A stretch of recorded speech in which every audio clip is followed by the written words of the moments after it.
Left field, gunlet, a strong runaway artificial intelligence, AI. A gun is a player with a strong throwing arm. Our fantasy draft team pick for left field is Gunlet, a foglet deviant or nanobot machine intelligence with morphing abilities to project itself into the real world in the shape of a biological human. Gunlet can actually alter the real world into virtual reality by manipulating sound and image waves. This requires an exacting memory that surveils. What effect would that have in left field? A self replicating foglet or nanobot intelligence in left field could process a large amount of information, the actions of players, atmospheric wind condition in the stadium, voice vibrations from fans, and the sound of fly balls slicing into left field, but probably not Karl Marx's logic on machinic class culture. Still, Gunlet can handle billions of informative data bits driven into its non biological machine superintelligence. With its exact processing, this strong runaway AI is able to multiply its powers exactly what is needed for left field domination and defense. Every time a ball is hit to left field, Gunlet gets better and faster into a runaway phenomenon that speeds up computer memory. This allows a type of non-human superintelligence resulting in the self-replicating nanobot attaining the equivalence of 100 technically trained baseball athletes operating much faster than a biological human. This rapid acceleration of baseball prowess is unheard of in the Baseball Hall of Fame. One caveat, strong AI is also known as pathological R for robot. This means that Gunlet sometimes infringes on the freedom, tolerance, and physical health of the other players, the coaches, the umpire, and the fans. Influencing or deterring Gunlet after it calculates its course of defense is difficult because Gunlet operates differently than the biological human team players. One concern with strong runaway AI in left field is that it will bash down fans who interfere with the ball's trajectory. It will destroy stadium structures in its calculated designs to catch the ball. It will smash to oblivion its own team members who intervene in its pathway. Since Gunlet has neither morality nor emotion, just means in reasoning. So, what is the alternative to strong AI? The alternative is the Thunderheads losing the game of the centuries. Another caveat, just because computerized nanobots use means in reasoning does not mean that their functions are reasonable, although it is true that the flexible runaway AI in left field will develop multiple ways of catching fly balls. Consider that Gunlet is composed of tiny self-replicating robots, although it appears as a human shape most of the time. This is very similar to the first baseman Daniel Dennett's idea of human beings, robots made of robots, and so on down to ancestral single-cell microbes. Gunlet, of course, only has runaway AI means in reasoning. Now, the tiny robot in Gunlet can connect to each other and also form a solid mass in the shape of a machine gun. This ability to quickly change robotic structure by reacting to sound and light is essential to catching high, fast balls and ground balls. What happens is that the machine gun formation, when shot, so to speak, pumps out a blast of air that creates a large vacuum that actually functions like a wormhole for a ball approaching left field. In essence, the machine gun blast of air creates a wormhole or shortcut for a ball blown off a bat at home plate. The collision between the gun blast or air and the ball draws the ball directly towards Gunlet, whose tiny robots change their machine gun structure, transforming back into the shape of a biological human left fielder. This strategy assures that Gunlet always catches the ball. Now, Gunlet also has a backup mechanism if it misses the ball. The machine can create a virtual reality environment in the physical world, modifying the baseball stadium environment to make everyone believe the illusion that Gunlet has caught the ball. Since the tiny transforming robots can control sound and images as well as eat fly balls. The general consensus from diverse governments and their media is that this is not dishonest or devious because Gunner is a deviant without morals and will not only be living up to its full function in the game of centuries, or will only be living up to its full functions in the game of centuries. All right. In light of the foregoing circular argument, Gunland has everything it takes to master and dominate left field, the entire stadium, and perhaps the world. Fortunately, the foglet deviant Gunlet is capable of understanding and leveraging its own powers, and this is what makes it a formidable defensive mechanism in left field. The robot has its assets: a strong throwing arm, speed, and calculative means in linear logic. Gunlet computes that what counts is a Thunderhead victory in the game of centuries. Yet Gunlet's reasoning system will eventually complexify and run away with the means in logic of win the baseball game today and the world tomorrow. Perhaps if Gunlet could share in Thunderhead team camaraderie or human emotion, then the strong runaway AI might reevaluate its calculations for future world domination. Actually, Gunlet can feel nothing but the movement of metal parts, causing a friction that this human creator believed would motivate the AI with non-biological pleasure. This base eroticism is something they imagine as burning metal fire or intense metal lust. The theory was that if the erotic friction was increased and isolated and strategically placed nanobots, then Gunler would always hit a home run at bat. However, the goal was never achieved, and instead Gunler is mentally challenged and impotent at bat.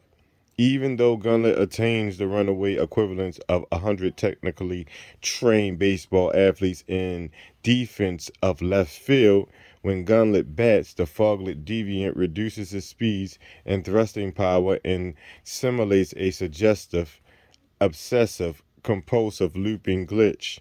It stiffens its metal muscles, indulging in brief shock-like metal movements highlighted by a rhythmic jerking, or its metal torso, arms, and legs. Actually, if you have seen musician Mick Jagger perform on stage, you can visualize Gunlet's captivating antics.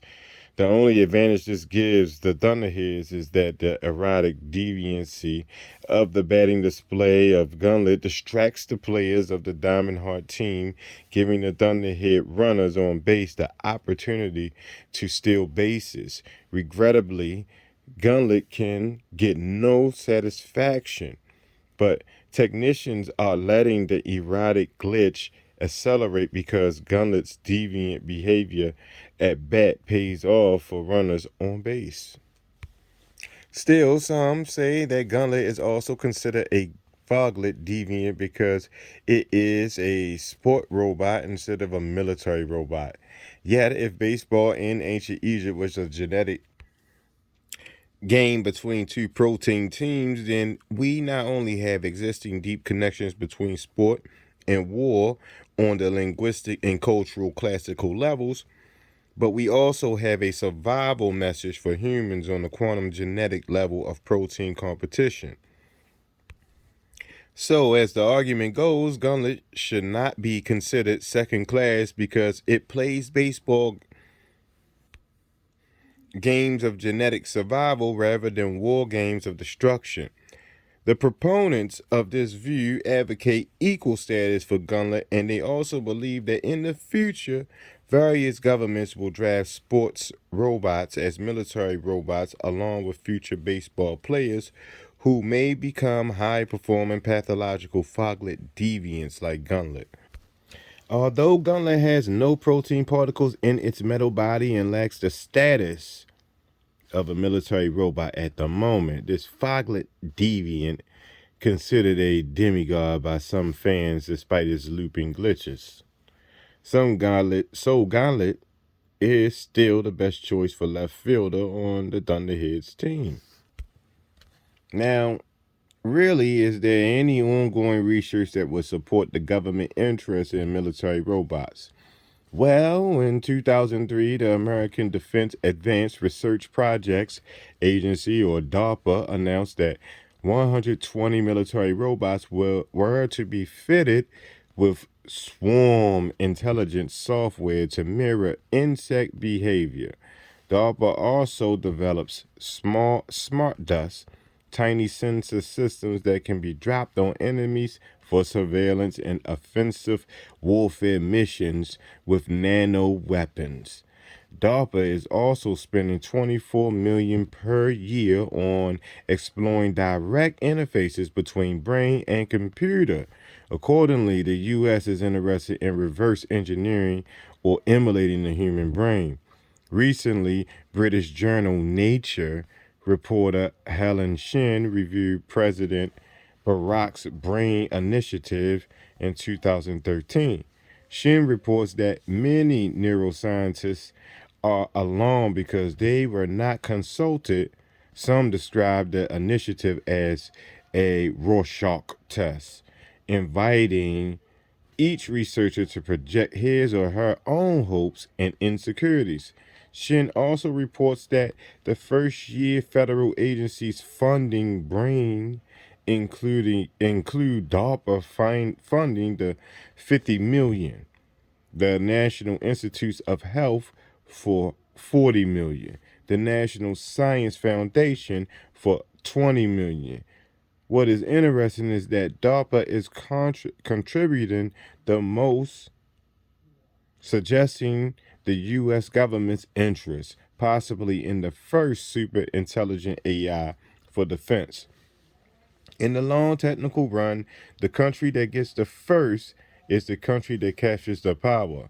This reminds one of the informed protein particles who get to the native state first and capture the gene seats, power, or land. The problem is that a super intelligent AI without human values is the easiest machine intelligence to create. That may be the objective of the U.S. government's for DARPA recently announced a $26 million program to implant probes in the brains of military personnel with psychiatric disorders such as depression. DARPA's rationale is that the conventional psychiatric techniques do not work. Their 5-year plan is to understand how certain brain circuits operate in real time. Of course, their overarching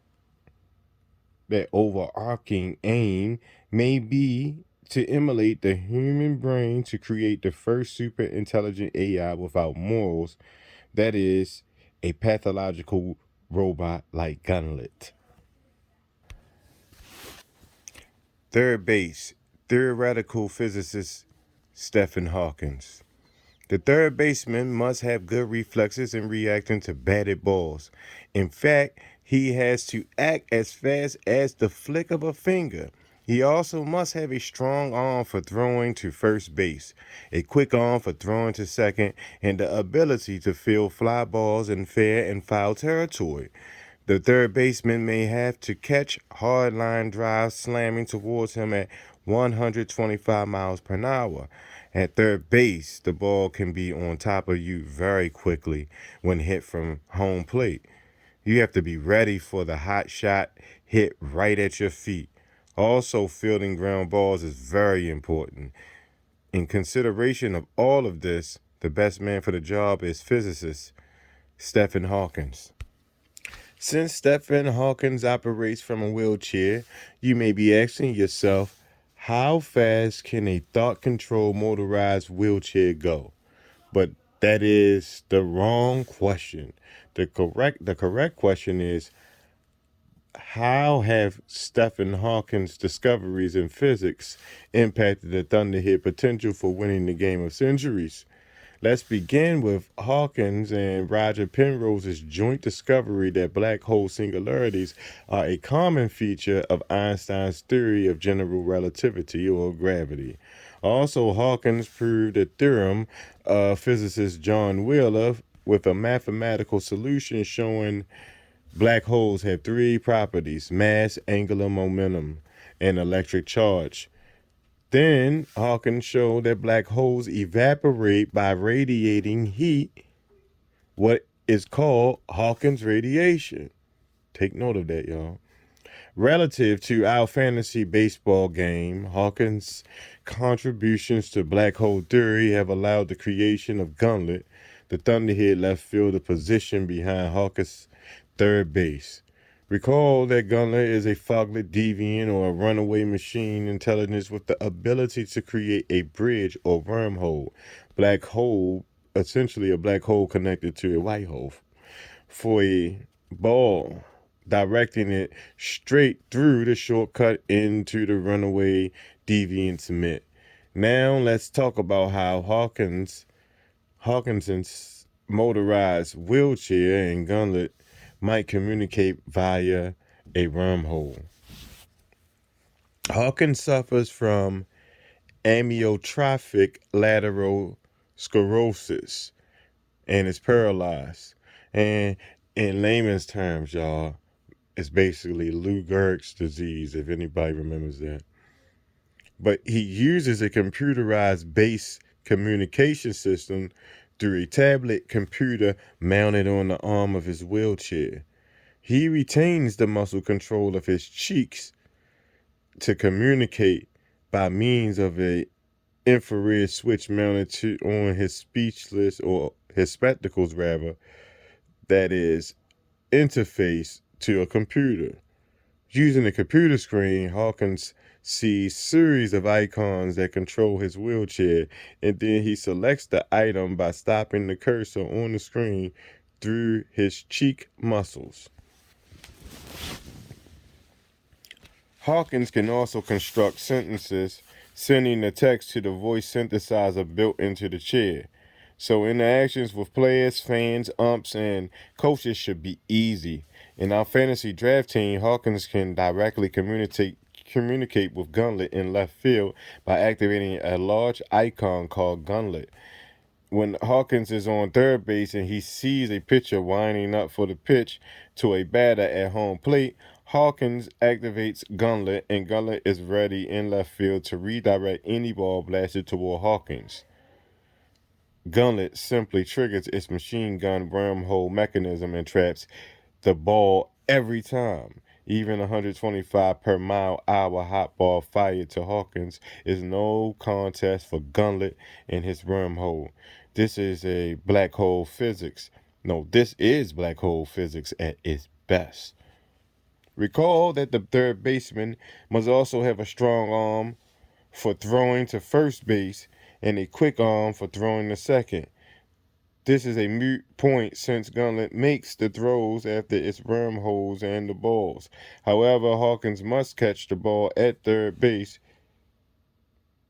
His wheelchair has another button marked Multiverse, and this will allow a series of computerized mitts to emerge from his wheelchair and hover near him.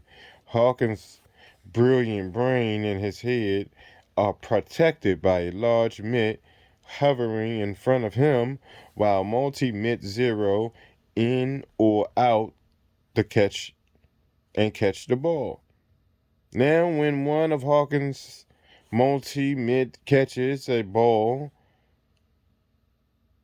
and Hawkins must move away from there to avoid a sliding runner, Hawkins hits the button rise. This allows the wheelchair to levitate over the third base while leaving the computerized mitt with the ball on third to tag out the runner. Once again, media and governments have advised team managers that this is fair play for the game of centuries. Thus, Hawkins, Gunlet, and the computerized multi-mitts are an unbeatable defense for the Thunderheads. Now, Hawkins was also considered for the Diamond Heart position of third base because of his black hole physics, but the Diamond Hearts unanimously rejected Gunlet, who would have to accompany Hawkins. Still, Hawkins' positivist view on science makes him a good fit for the Thunderheads. And I'll quote from Brother Stephen Hawkins.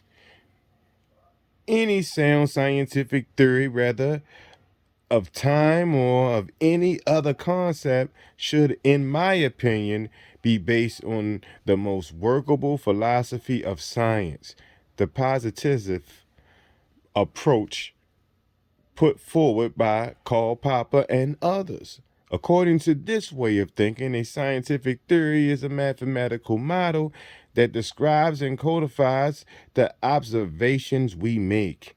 A good theory will describe a large range of phenomena on the basis of a few simple postulates and will make definite predictions that can be tested. If the predictions agree with the observations, then the theory survives that test, though it can never be proved to be correct. On the other hand, if the observations disagree with the predictions, one has to discard or modify the theory. At least that is what is supposed to happen.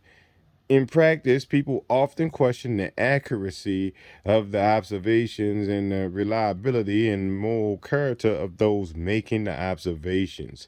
If one takes the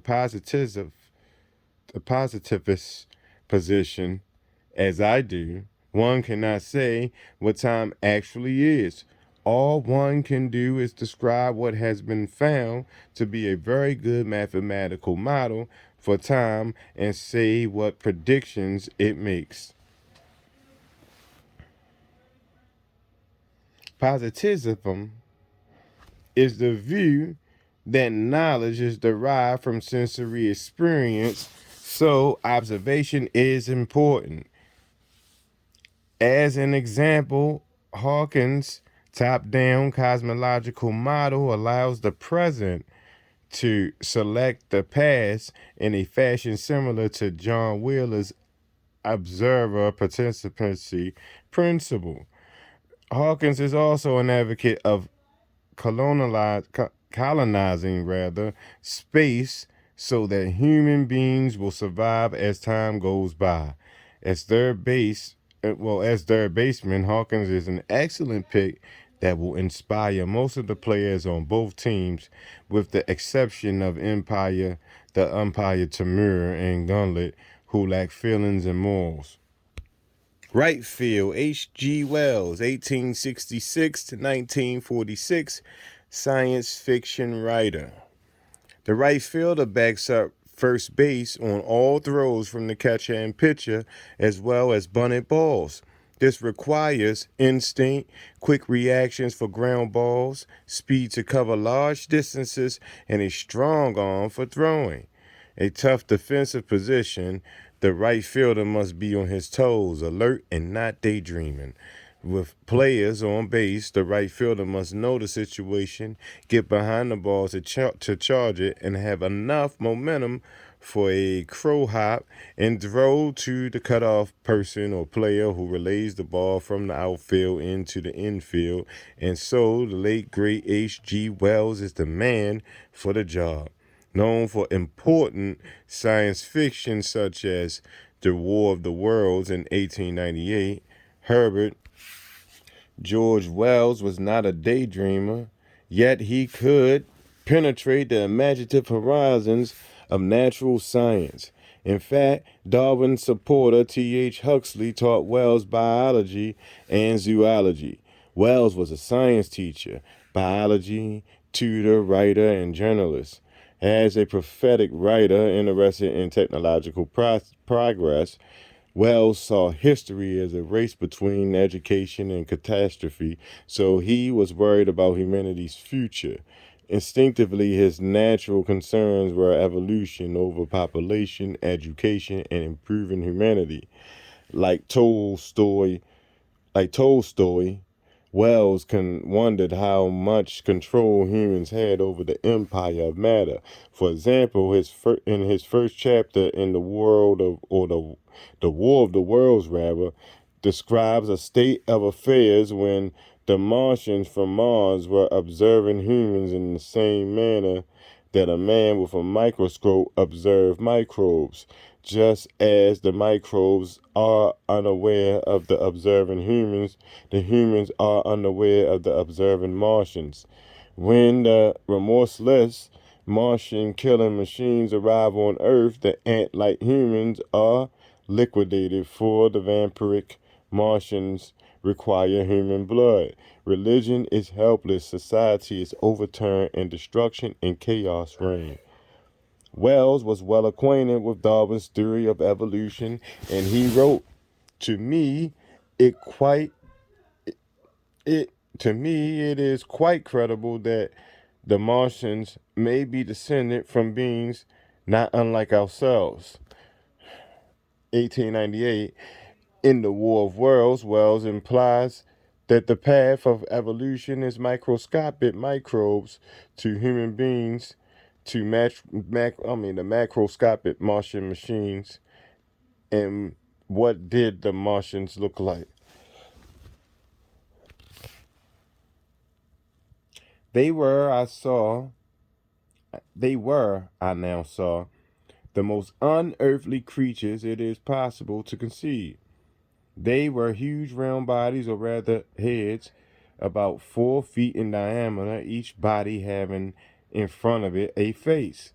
This face had no nostrils. Indeed, the Martians do not seem to have any sense of smell, but it had a pair of very large dark colored eyes, and just beneath this a kind of fleshy beak. Strange as it may seem to a human being, all the complex apparatuses of digestion which make up the bulk of our bodies did not exist in the Martians. They were heads, merely heads. Entrails they had none. They did not eat, much less digest. Instead, they took the fresh, living blood of other creatures and injected it into their own veins. So the Martians were merely heads, or as playwright Antonian Todd might say, they were bodies without organs. Then Wells informs us that the Martians do not sleep or have sex, and they bud asexually, reproducing like a polyp or a tumor.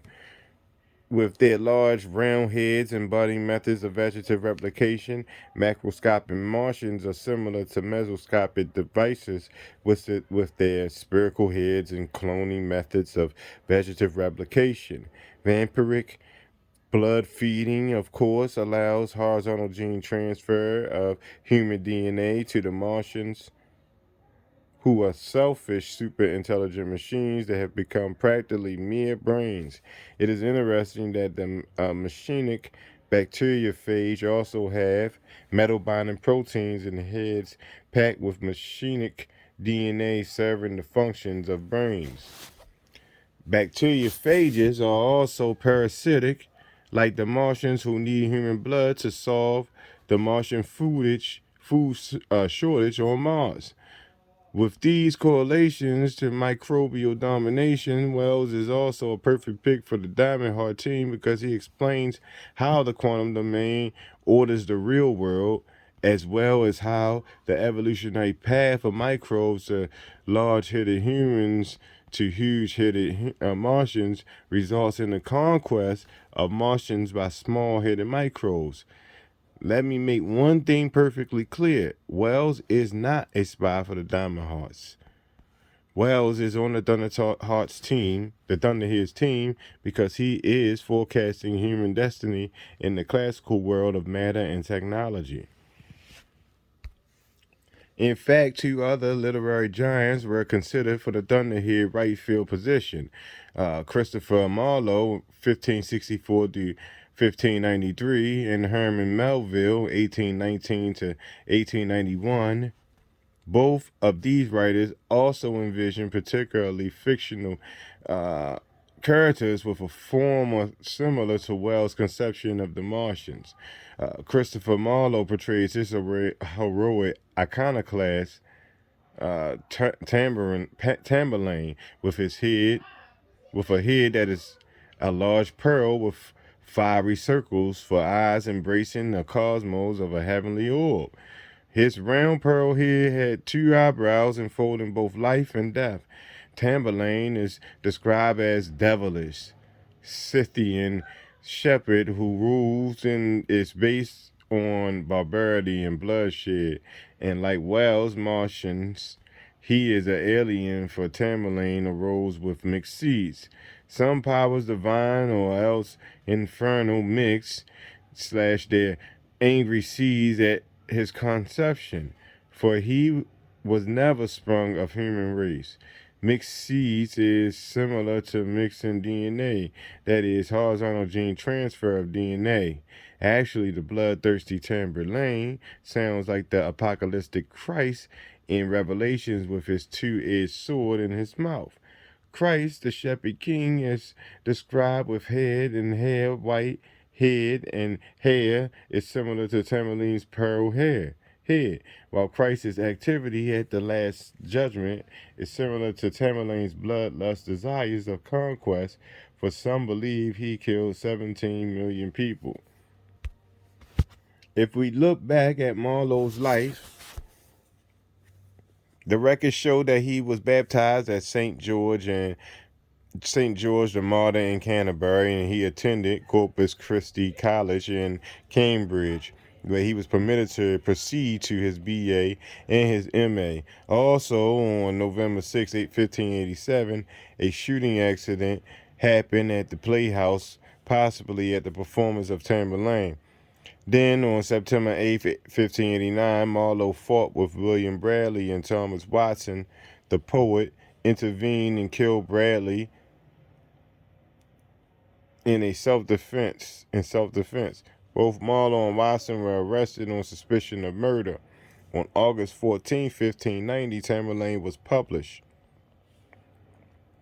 3 years later, Christopher Marlowe was arrested for heretical papers, and on May 3, 1593, Ingram Fritz killed Marlowe in self-defense and was later pardoned. Writings exist about Marlowe's monstrous opinions and horrible blasphemies, which may have related to his portrayal of the bloodlusting Tamburlaine as a destructive Christ. Of course, portraying Tamburlaine's head as a large round pearl may have also disturbed the church. Recall the Fifth Council is Constantinople, 553 CE, where the beliefs of Origen about humans with spherical forms were condemned by Emperor Justinian.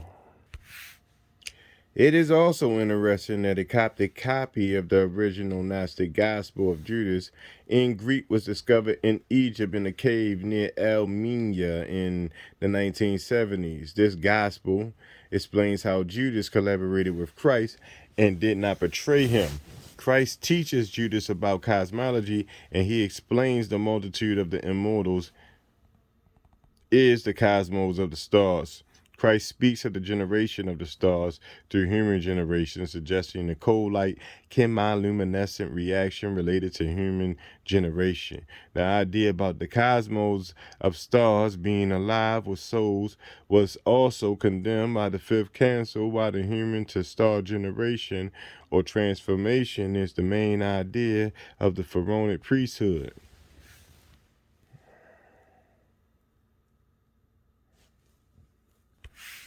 Similar to Marlowe's vision in The Confidence Man in 1971, Herman Melville characterizes a lamb-like alien as a mute man in cream colors. His cheeks was fair, his chin downy, and his hair flacken, and his hat a white fur one with a long fleecy net. It was plain that he was, in the extremest sense of the word, a stranger. This mute was also dumb, deaf, and all and sleep most of the time, suggesting dormant viral behavior. Of course, Melville's masterpiece is Moby Dick, that monstrous white whale with its massive head and tail of destruction. Both Melville and Marlowe were definitely obsessed with pearly white heads, and so they were also considered for the Diamond Heart team. Unfortunately, they were not. There were not enough positions on the team for all of history's valuable players.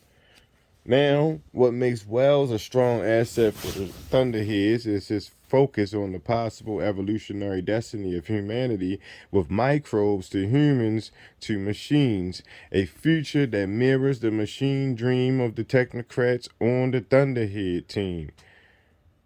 Still, what is really chilling is in Wells' War of the Worlds is that the super intelligent machinic Martians ultimately die on Earth, for they are slain by the putrefactive and diseased bacteria against which their systems were unprepared rather. Got it out.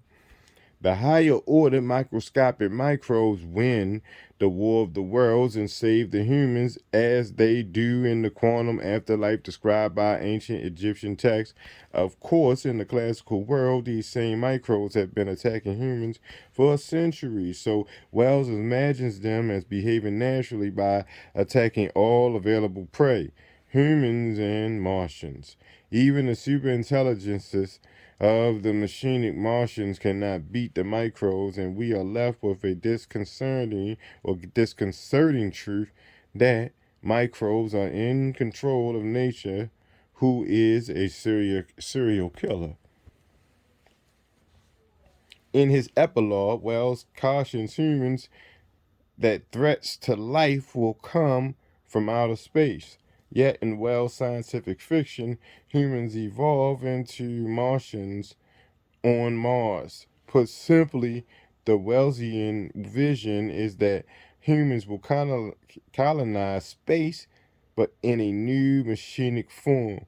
So Wells is talking about real world possibilities in the War of the Worlds, yet he has done a crow hop or a quick pivot and step away from the other forecasters about superintelligent metal machines by showing how evolution may result in macroscopic microbial Martians that may prey on their evolutionary human ancestors like humans feed on animals. Like strong superintelligent AI may victimize humans like our chromosomal apparatuses modulate our behavior. With a strong offensive assault, Wells has jumped into outer space to get the momentum to make the strongest pitch possible about humanity. The pitch is that we are vulnerable and ignorant despite our potential for intelligent behavior. We need to develop better, more orderly world on Earth, regulated by the community as a whole. A new way of thinking is necessary for humans who do not consider the future. Like center fielder Karl Marx, H.G. Wells is a change force, is a change force interested in the future of civilization, and he will make an excellent defensive right fielder for the Thunderheads. Catcher theoretical physicist Brian Greene. After reviewing many qualified scientists for this position, what cinched the job for physicist Brian Greene, author of The Fabric of the Cosmos, was his position prowess, stamina, significance to his team, and league-wide recognition in the physics community ballpark. Green is a mental athlete with stamina that can play the position because he knows how to read every situation. Further, he understands the value of experimental verification for a theory. This means a theory must describe the classical world and how it functions. All right. Now, Green is a proponent of string theory, an approach to unifying classical, mechanic, and quantum mechanics by means of tiny vibrating strings that produce all particles.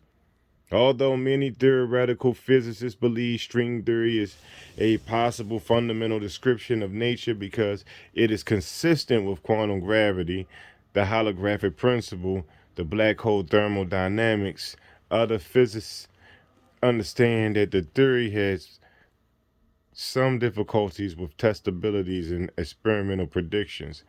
However, resilient Brian Greene is not giving up on a super string theory that characterizes every particle as a tiny filament of energy shaped like a little string. And recently, some evidence has been found in the cosmic microwave background radiation, or the CMB, for the string theory idea of parallel universes. In the CMB, a temperature map image showing the afterlife of the Big Bang, scientists observed four areas showing a temperature change, suggesting that collision has occurred between parallel universes at the origin of our cosmos. Another term for parallel universe is the multiverse, and the CMB data provides some support for the idea of the two of these colliding at the origin of our universe. Supported by CMB data, the string theory idea of parallel universes and or the multiverse also qualifies Brian Greene to the Diamond Heart Catcher because the ISIS thesis suggests that the multiverse is actually a potential range of viral protein funnels on the quantum level. According to the semiotic ISIS thesis interpretation, the CMB evidence for quantum collision represents the interactions between phage lambdas 2 competing viral proteins and their folding funnel energy landscapes. Both competing folding funnels erupted together at the Big Bang origin of time's arrow. Yet our universe represents the winning protein folding funnel of C1 protein rather than crow protein. The string theory idea of parallel universes works nicely with the ISIS thesis that proposes that the multiverse is the protein activity of the lambda genome.